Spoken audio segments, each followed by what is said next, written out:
Hello friends चलो आज हम द लिविंग वर्ड इस टॉपिक के बारे में डिस्कस करते हैं। आज का हमारा टॉपिक 11th स्टैंडर्ड से रिलेटेड है स्टूडेंट। इसी टॉपिक के बेसिस पर हमें नीट एग्जाम में एक क्वेश्चन वहाँ पर सॉल्व करना है। तो चलो इस टॉपिक को हम कंटिन्यू करते हैं स्टूडेंट यहाँ पर हमें इस टॉपिक के अंदर व्हाट इज़ लिविंग इसी के बारे में डिस्कस करना है। व्हाट इज़ लिविंग, उसके बाद स्टूडेंट हम डिस्कस करेंगे नॉन लिविंग एंड लिविंग क्या है, नॉन लिविंग एंड लिविंग इसी के बारे में डिस्कस करेंगे। उसके बाद हम स्टूडेंट डिस्कस करेंगे कुछ टैक्सोनॉमियल ऐड के बारे में, टैक्सोनॉमियल ऐड्स के बारे में, ठीक है। इसी तरह से हमें डिफरेंट पॉइंट्स का एक्सप्लेनेशन यहाँ पर देना है स्टूडेंट, और इसी पॉइंट्स की इंफॉर्मेशन हमें यहाँ पर कंटिन्यू करना है, ठीक है। तो चलो स्टूडेंट इन तीनों पॉइंट को हम यहाँ पर स्टडी करते हैं और इसी स्टडी के बेसिस पर हम थोड़ा आगे बढ़ते हैं। स्टूडेंट लिविंग यानी कि हमारे प्लैनेट के ऊपर जब हम प्लैनेट के बारे में सोचते हैं तो प्लैनेट के ऊपर हमें पता है दो डिफरेंट टाइप्स के फैक्टर्स है। जैसा कि फर्स्ट है एबायोटिक फैक्टर्स और जो दूसरा है जिसे हम कहते हैं बायोटिक फैक्टर्स। स्टूडेंट यहाँ पर एबायोटिक यानी कि नॉन लिविंग एंड जो बायोटिक है यानी कि लिविंग। इसी तरह से टू डिफरेंट टाइप्स के फैक्टर्स है जिसी की हेल्प से हमारा पूरा प्लैनेट वहाँ पर कंप्लीट हो चुका है। उसके बाद स्टूडेंट इन्हीं दोनों फैक्टर्स को हम किस तरह से डिफ़र करते हैं, किस तरह से हम इसे अलग करते हैं, ये हमें इस टॉपिक में एक्सप्लेन करना है। तो इस दोनों एजेंट्स को हमें डिफरेंस के अंदर जब स्टडी करना है और इन्हीं के अंदर हमें डिफरेंस दिखाई देता है तब हम यहाँ पर इन्हीं के कुछ कैरेक्टर्स देखते हैं स्टूडेंट्स। और जो कैरेक्टर्स हम यहाँ पर देखेंगे उसी कैरेक्टर्स को हम बेसिक प्रिंसिपल कहते हैं। क्या कहते हैं? बेसिक प्रिंसिपल, ठीक है। और इसी बेसिक प्रिंसिपल्स को भी हमें एक्सप्लेन करना है। इसी कैरेक्टर्स को हम प्रॉपर्टीज़ भी कहते हैं स्टूडेंट। क्या कहते हैं? प्रॉपर्टीज़। तो इसी तरह से डिफरेंट लेवल से हम इसी प्रॉपर्टी को, इसी कैरेक्टर को, इसी प्रिंसिपल को एक्सप्लेन करते हैं। और जब हम इस प्रिंसिपल को एक्सप्लेन करेंगे तब हमें कुछ पता चलेगा student actually what is living का। किसका पता चलेगा? व्हाट इज़ लिविंग यानी कि लिविंग किसे कहा जाता है। उससे इंफॉर्मेशन के बेसिस पर हमें बताना पड़ेगा कुछ इम्पोर्टेंट प्रॉपर्टीज़ और कुछ यहाँ पर इम्पोर्टेंट कैरेक्टर। जैसा कि हमें बताना पड़ेगा कुछ डिफाइनिंग प्रॉपर्टी बताना पड़ेगा स्टूडेंट और कुछ नॉन डिफाइनिंग प्रॉपर्टी यहाँ पर बताना पड़ेगा, ठीक है। और जब हम इन्हीं डिफाइनिंग और नॉन डिफाइनिंग प्रॉपर्टीज़ को एक्सप्लेन करेंगे उसके बाद हमें पता चलता है एक्चुअली लिविंग किसे कहा जाता है, ठीक है। चलो आगे बढ़ते हैं स्टूडेंट। यहाँ पर हम कैरेक्टर्स के साथ स्टडी करते हैं। जैसा कि किसी तरह का जो ऑब्जेक्ट है आइदर वो लिविंग रहेगा या नॉन लिविंग रहेगा तो उसी के अंदर हमें कुछ प्रॉपर्टीज़ और कैरेक्टर दिखाई देते हैं। जैसे कि फर्स्ट कैरेक्टर है जिसे हम कहते हैं ग्रोथ, सेकंड जो है उसे हम कहते हैं रिप्रोडक्शन, थर्ड है उसे हम कहते हैं मेटाबॉलिज्म, और स्टूडेंट जो लास्ट है उसे हम कहते हैं स्टिम्युलेशन। इसी तरह से कुछ इंपॉर्टेंट कैरेक्टर्स हमें वहाँ पर एक्सप्लेन करना है स्टूडेंट। इसी कैरेक्टर के बेसिस पर अगर हम ग्रोथ को जब एक्सप्लेन करते हैं तो हमें फर्स्ट पॉइंट यहाँ पर एक्सप्लेन करना पड़ेगा। जैसा कि हम ग्रोथ के बारे में डिस्कस करते हैं तो हमें पता चलता है ग्रोथ यानी कि increase in body mass and also student increase in volume, इसे हम ग्रोथ कहते हैं। क्या कहते हैं स्टूडेंट? ग्रोथ एक परमानेंट चेंज है और वो चेंज हमें दो डिफरेंट टाइप्स के एजेंट्स में दिखाई देता है। जैसा कि हम एग्जांपल के तौर पर बता सकते हैं, ग्रोथ प्रॉपर्टीज हमें माउंटेन के अंदर दिखाई देती है, माउंटेन्स।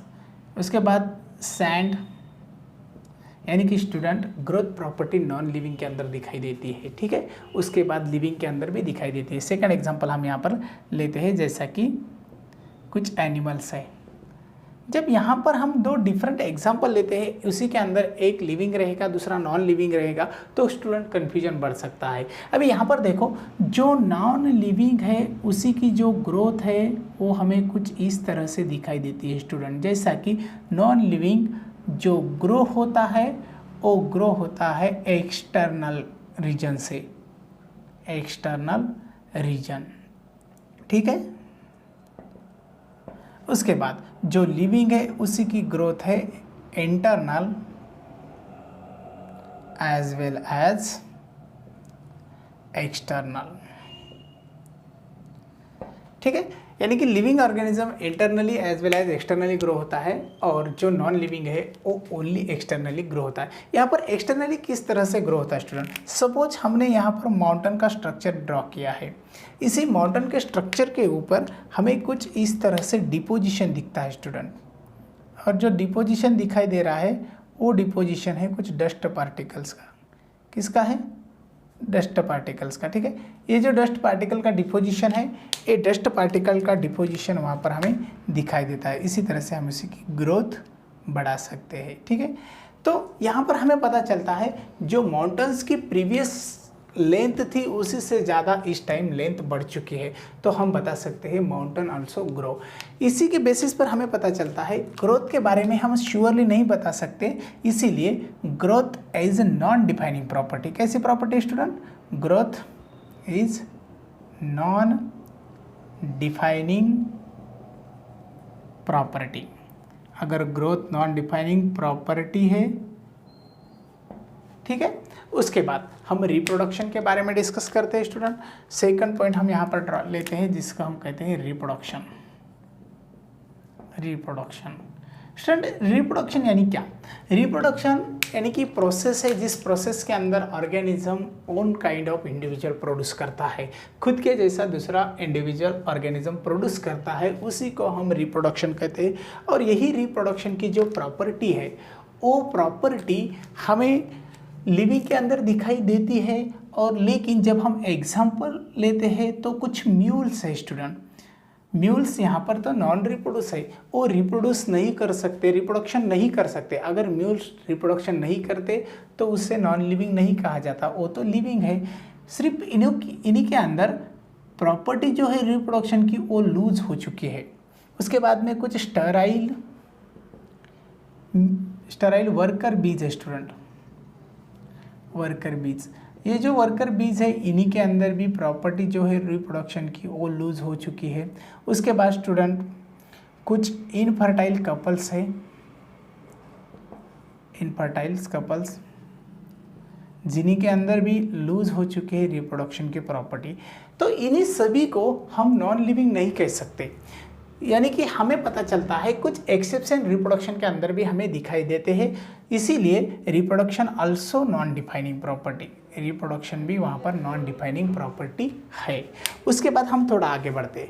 आगे बढ़ने के बाद हमें पता चलता है मेटाबॉलिज्म स्टूडेंट। इसी कैरेक्टर को हम एक्सप्लेन करते हैं, यानी कि थर्ड नंबर के कैरेक्टर को हम एक्सप्लेन करेंगे, मेटाबॉलिज्म। अभी यहाँ पर मेटाबॉलिज्म यानी क्या स्टूडेंट? मेटाबॉलिज्म एक प्रोसेस है जिस प्रोसेस के अंदर कैटाबॉलिक रिएक्शन, एनाबॉलिक रिएक्शन दोनों तरह के रिएक्शन कंप्लीट होते हैं, यानी कि बायोकेमिकल रिएक्शंस कंप्लीट होते हैं। जब बायोकेमिकल रिएक्शंस इसी के अंदर कंप्लीट होते हैं तो उसे हम मेटाबॉलिज्म कहते हैं। और every living organism perform such types of the reactions और such types of the properties has to the every living organisms. अब यहाँ पर हम बता सकते हैं जो मेटाबॉलिज्म प्रोसेस है वो तो सेलुलर लेवल से भी हो सकती है और वो तो बॉडी ऑर्गेनाइजेशन लेवल से भी हो सकती है। यानी कि हमें पता चलता है किसी तरह का ऑर्गेनिज्म जो है वो यहाँ पर क्या कर सकता है, मेटाबॉलिज्म प्रोसेस कर सकता है। मेटाबॉलिज्म प्रोसेस यूनिसेलुलर ऑर्गेनिज्म भी कर सकता है, मल्टीसेलुलर ऑर्गेनिज्म भी कर सकता है, और metabolism process all type of the living organism perform कर सकते हैं। यानी कि इसी के अंदर हमें पता चलता है कैटाबॉलिक रिएक्शन है और इसी के अंदर एनाबॉलिक रिएक्शन है। स्टूडेंट, कैटाबॉलिक यानी एनाबॉलिक रिएक्शन यानी क्या?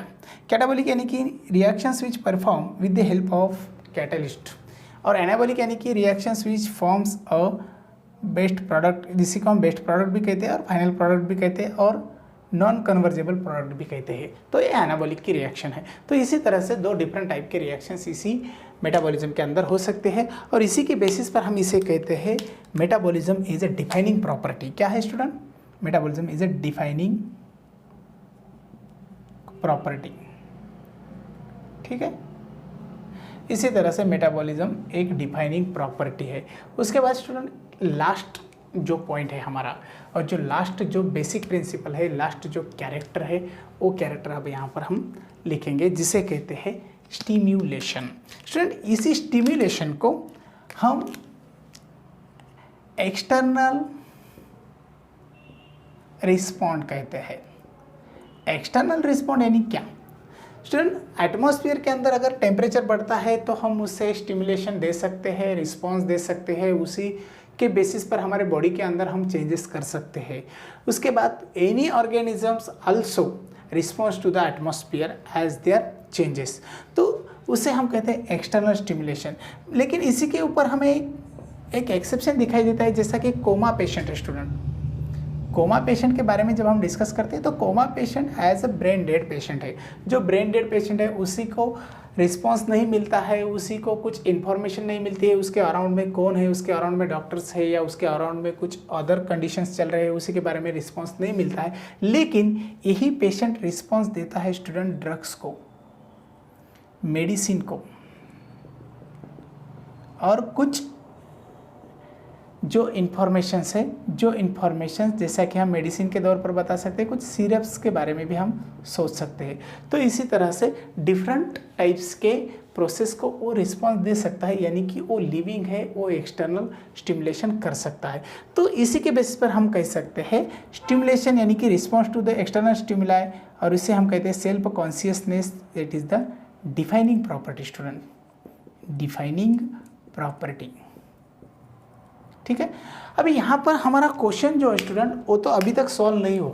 हम लिविंग किसे कहते हैं स्टूडेंट? हम लिविंग कहते हैं जिस एजेंट्स को डिफाइनिंग प्रॉपर्टी परफॉर्म करना आता है और जो डिफाइनिंग प्रॉपर्टी दिखाता है उसी को हम कहते हैं लिविंग। यानी कि व्हाट इज लिविंग का आंसर हमें यहाँ पर मिल चुका है। जैसा कि व्हाट इज लिविंग के अंदर हम बता सकते हैं those organisms perform the defining property. कौन सी property? Defining property. That is the क्या है student? That is the living. चलो स्टूडेंट, उसके बाद हमें पता चलता है लिविंग के अंदर बहुत सारा, यहाँ पर लिविंग वर्ल्ड के अंदर हमें बहुत सारी डाइवर्सिटी एक्सप्लेन करना है, और जो डाइवर्सिटी एक्सप्लेन करना है उसी के लिए हमें स्टडी करना पड़ेगी कुछ इंपॉर्टेंट एड्स की, जिसे हम कहते हैं टैक्सोनॉमिकल एड्स, जिसके अंदर हम हर्बेरिया को एक्सप्लेन करेंगे, बोटेनिकल गार्डन को एक्सप्लेन करेंगे, म्यूजियम को एक्सप्लेन करेंगे, जू को एक्सप्लेन करेंगे, और कुछ बायोलॉजिकल पार्क से, जूलॉजिकल पार्क से उसे भी एक्सप्लेन करेंगे। तो चलो स्टूडेंट, ये हो गया हमारा कुछ लिविंग वर्ल्ड के बारे में।